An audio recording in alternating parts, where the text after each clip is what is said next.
గోమాతకు సేవ చేస్తే అంతా మంచి జరుగుతుందని రాష్ట్ర పరిశ్రమలు, వాణిజ్యం, ఫుడ్ ప్రాసెసింగ్ శాఖ మంత్రి టీజీ భరత్ చెప్పారు.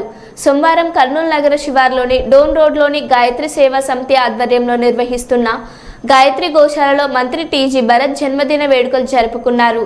తన తండ్రి మాజీ రాజ్యసభ సభ్యులు టీజీ వెంకటేష్తో పాటు కుటుంబ సభ్యులతో కలిసి ప్రత్యేక పూజలు చేశారు.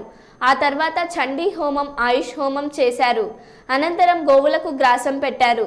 ఈ సందర్భంగా మంత్రి టీజీ భరత్ మాట్లాడుతూ, జన్మదిన వేడుకలు, ఇతర శుభకార్యాల సమయంలో గోసేవ చేయడం అలవాటు చేసుకోవాలని చెప్పారు.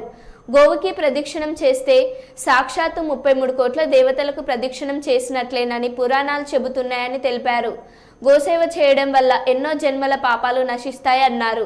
పవిత్రమైన గోశాలను ప్రతి ఒక్కరూ సందర్శించాలని మంత్రి టీజీ భరత్ పిలుపునిచ్చారు. అంతకుముందు మంత్రి నివాసంలో టీడీపీ రాష్ట్ర ప్రధాన కార్యదర్శి సోమిశెట్టి వెంకటేశ్వర్లు, సోమిశెట్టి నవీన్ తదితరులు ఆయన్ను కలిసి శుభాకాంక్షలు తెలిపారు.